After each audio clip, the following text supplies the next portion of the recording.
Inspiration. C'est quoi votre morning routine à vous? Je reformule.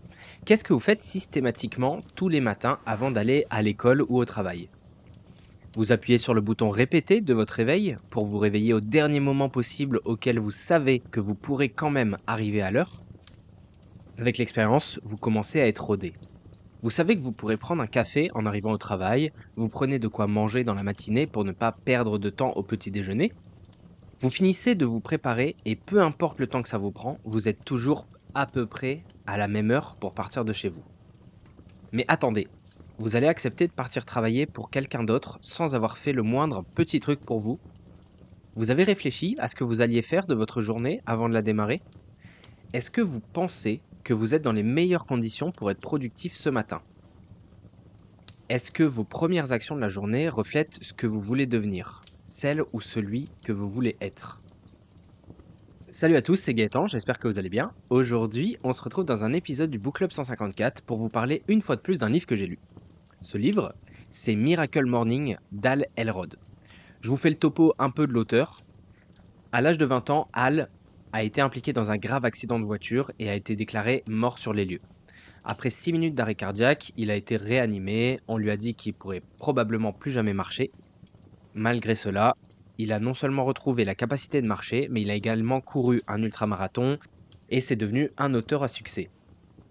En 2016, il a été diagnostiqué avec un cancer rare et agressif et ses chances de survie étaient très faibles. Il a de nouveau défié les pronostics et est maintenant en rémission. Ces expériences l'ont amené à développer sa routine qu'il appelle le Miracle Morning, qui est une série d'habitudes matinales qui ont changé la vie de milliers de personnes apparemment. Alors forcément, quand je vous raconte tout ça, vous dites soit le mec est une fraude, soit c'est un génie. Toujours est-il que ce petit gars, il a écrit un livre dans lequel il promet que vous vous réveillerez chaque jour armé d'une énergie débordante. Vous allez abaisser votre niveau de stress, vous allez gagner en clarté afin de surmonter rapidement n'importe quelle difficulté ou vous débarrasser de croyances limitantes qui entravent votre progression. Vous serez en meilleure santé, vous allez perdre du poids, vous allez accroître votre productivité, améliorer votre capacité à vous focaliser comme jamais sur vos principales priorités.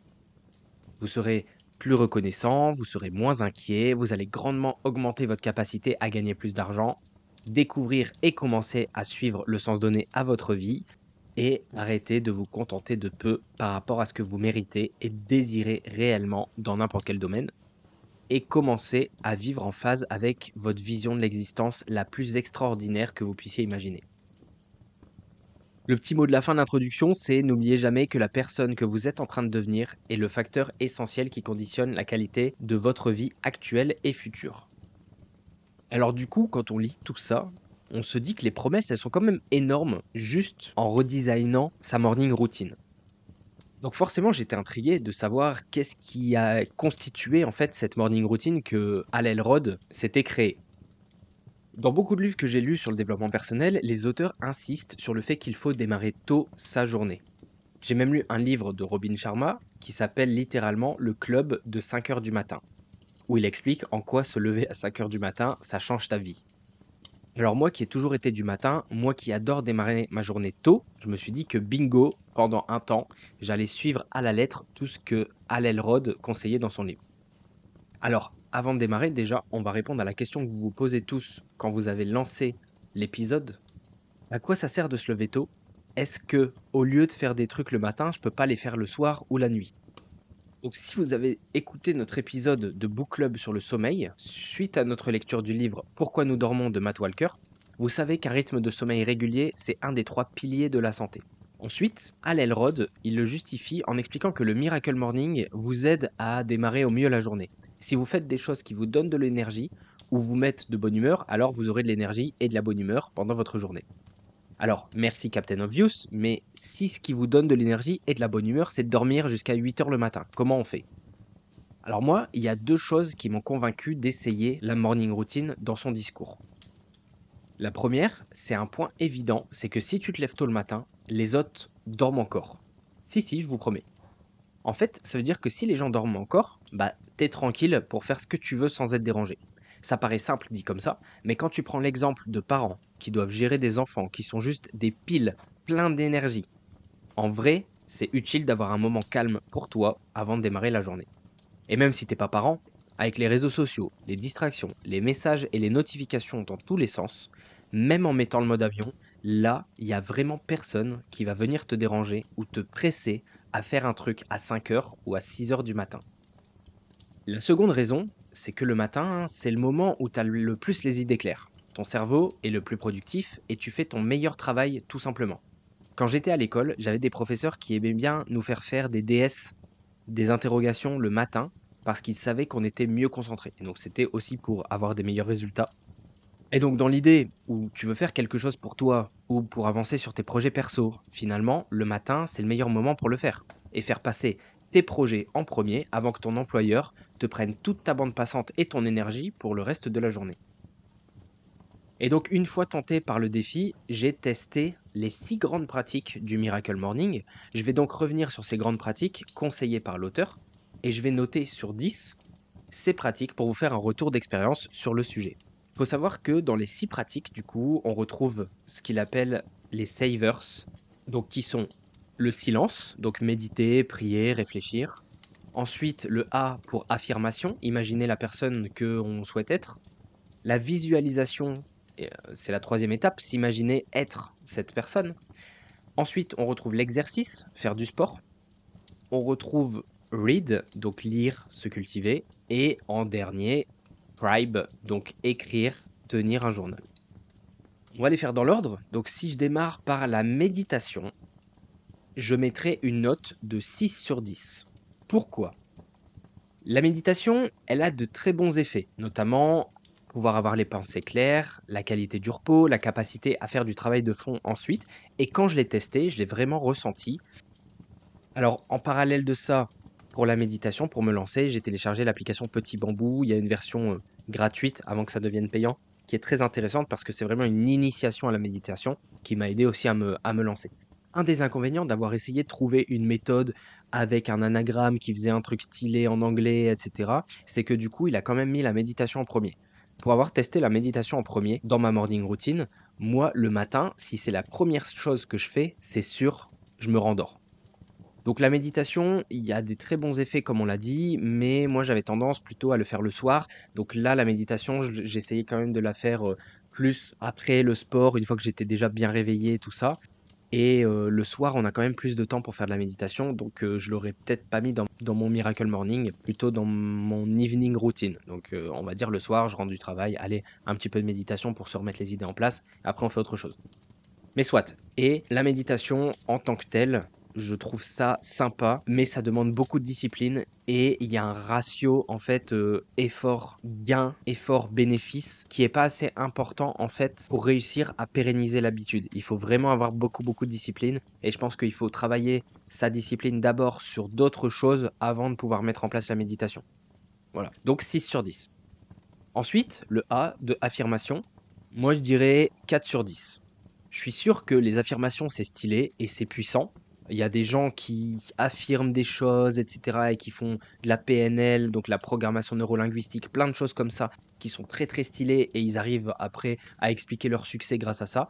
Mais moi, perso, j'arrive pas à me mettre dedans pour y voir des effets long terme. Les principes abordés dans le livre, ils suffisent pas en fait à me convaincre. Et en ayant testé, moi je trouvais ça quand même assez étrange. Et donc c'est pour ça que je mets que 4 sur 10 aux affirmations. Dans le même sujet, on a du coup la deuxième étape qui est la visualisation. Un peu mieux quand même que l'affirmation, je dirais quand même 5 sur 10. À l'époque, déjà, il faut savoir que je ne savais pas quoi visualiser. On veut visualiser des choses qu'on souhaite voir arriver dans le futur, mais j'avais pas forcément défini ma vision, etc. Et donc, je ne savais pas trop quoi visualiser. Là, récemment, j'ai utilisé la visualisation pour faire mon triathlon et donc bien me visualiser en train de faire mes transitions, notamment où je dois rien oublier quand je switch de la natation au vélo ou du vélo à la course à pied, tout ça. Et faut dire que oui, ça m'a aidé pour éviter d'oublier des choses et aussi de me projeter un petit peu. Mais pareil que pour les affirmations, les principes abordés dans le livre, ils suffisent pas vraiment à me convaincre et donc c'est abordé de manière assez superficielle, donc c'est pas quelque chose que j'ai valorisé et que j'ai réussi à garder dans le temps. On passe à la quatrième étape, qui est l'exercice, donc faire du sport, auquel je mettrai la note de 8 sur 10. Franchement, faire du sport en début de journée, ça donne la pêche. Si je mets pas 9 ou 10, c'est que, en vrai, c'est quand même dur de se lever et de faire du sport. Au début, j'ai même suivi le conseil de l'auteur, de se mettre en tenue de sport pour dormir, comme ça le matin, t'as juste à mettre tes chaussures et t'es prêt. Ça aide en vrai à passer à l'action, et une fois que ça devient un plaisir, il n'y a plus besoin de ces astuces-là.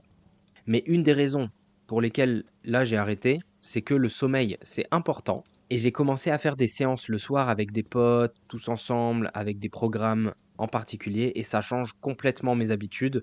Et donc c'est devenu difficile de faire des séances le matin et le soir.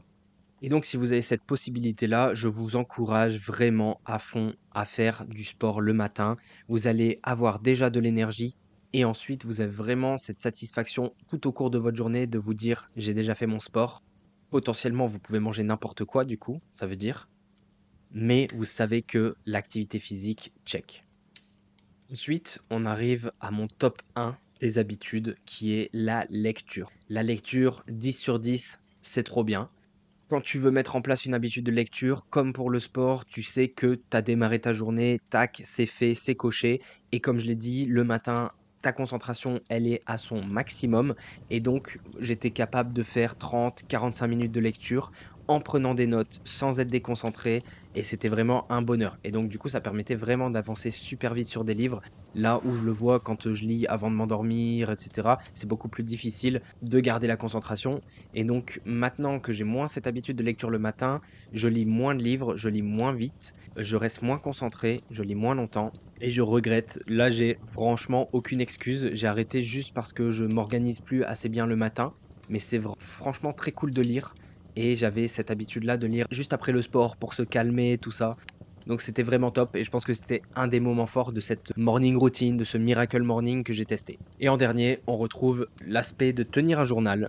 Tenir un journal, je donne une note de 7 sur 10. Ça fait partie du top 3 pour moi.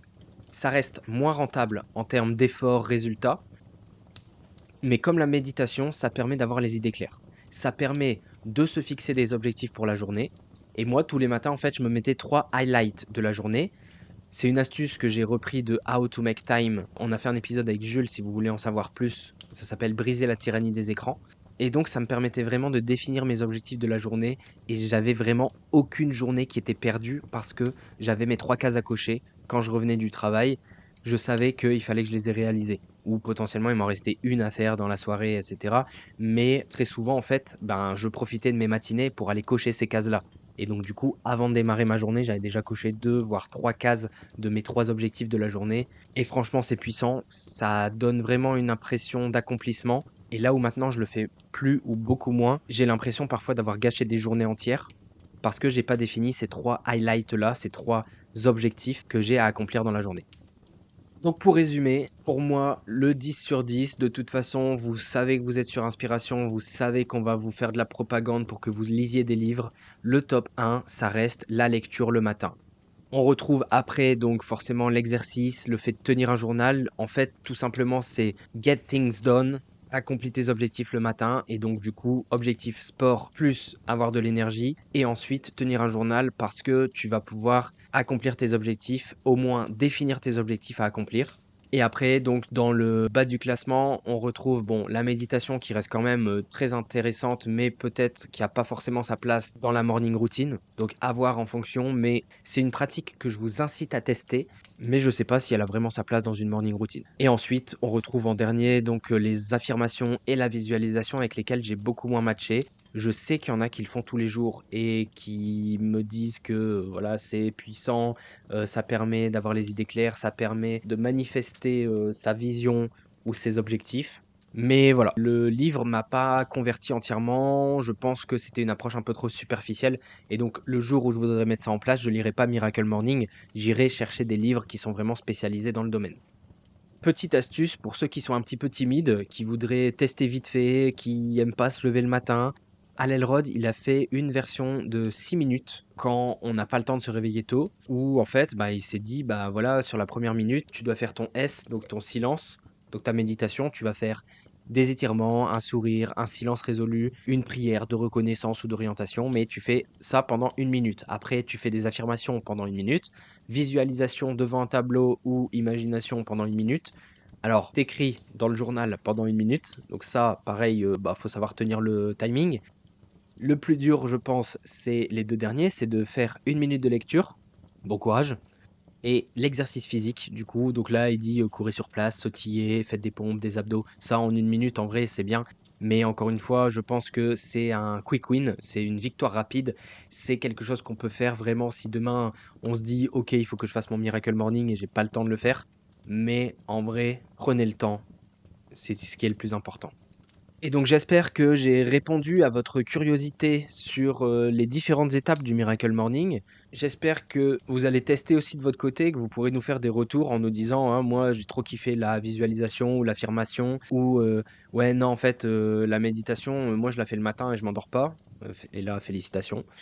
Et je vous encourage, en fait, de toute façon, à tester ces 6 pratiques. Je pense que les 6 pratiques ont une valeur en tant que telles. Je pense que c'est intéressant de les découvrir, mais je pense que le plus important et ce qu'il y a à retirer du livre, c'est que le fait de vous prioriser dès le matin, juste avant vos obligations, ça vous permet de regagner du pouvoir sur votre vie, en règle générale, et ça vous permet d'aller chercher vos objectifs et de prioriser vos objectifs. Si demain vos objectifs c'est le travail, bah allez au travail à 6 heures ou 7 heures ou 8 heures au lieu de 9h30. Si demain vous avez des priorités et que vous commencez, je sais pas, à 9h30 ou 10 heures justement à votre travail, et ben vous faites une morning routine, mais faites-la à 8 heures. Vous n'êtes pas obligé de vous lever super tôt pour pouvoir le faire. Par contre, c'est vrai que au plus vous vous leverez tôt, au plus votre morning routine pourra être longue et potentiellement productive. Et donc vous vous dites sûrement pourquoi Gaëtan, il a arrêté de faire son Miracle Morning, sa morning routine, et cetera, tous les matins, alors qu'il arrête pas de nous dire que c'est trop bien. J'ai dû faire face à un constat très simple, qui est le suivant, c'est que la vie sociale, elle est pas faite pour le Miracle Morning. Quand on sort à jusqu'à 22 heures ou 23 heures, encore une fois, comme je vous l'ai dit, le sommeil, c'est un des piliers fondamentaux de la santé. Et donc pour moi, c'était impossible de faire passer le Miracle Morning avant le sommeil. Franchement, c'est bête de faire passer le Miracle Morning avant un pilier fondamental de la santé. Et donc, au détriment de mon Miracle Morning, j'ai privilégié voilà, ma santé, mon sommeil, etc. Et comme je l'ai dit, en fait, la lecture, c'est une des habitudes que j'ai voulu conserver et je l'ai conservée de toute façon, même si donc je suis moins productif en lecture que je l'étais avant parce que je lisais le matin, que j'étais concentré, que je pouvais faire des grosses sessions de lecture. Je lis toujours et donc j'ai toujours ce plaisir de la lecture. Je fais toujours de l'exercice, mais je fais de l'exercice en dehors de ma morning routine ou ça m'arrive de faire de l'exercice quand je sais que je sais m'organiser et je peux faire de l'exercice avant de démarrer le travail. Et c'est vrai que pareil, le journal, si ça fait pas partie de la morning routine, c'est difficile de garder en place cette habitude. Et donc c'est pour ça que ma morning routine, au fur et à mesure, elle s'est un petit peu adaptée et elle a disparu finalement petit à petit. Mais je reste quelqu'un du matin et j'ai ma morning routine, mais pas forcément formalisée ou toujours accomplie avec rigueur, etc., discipline. Mais quand j'ai besoin de profiter de mes matinées, je sais profiter de mes matinées. Et donc en fait, c'est quelque chose que j'ai découvert grâce au Miracle Morning et que maintenant je sais reproduire de manière ponctuelle ou de manière régulière, mais pas forcément systématique. Je vous remercie de m'avoir écouté, j'espère que vous avez aimé cet épisode. N'hésitez pas à réagir dans les commentaires si vous avez des remarques ou des sujets que vous souhaiteriez qu'on aborde à l'avenir. Petit clin d'œil à ceux qui feront la morning routine et qui nous feront des retours. N'hésitez pas à aller mettre 5 étoiles à notre podcast pour nous soutenir.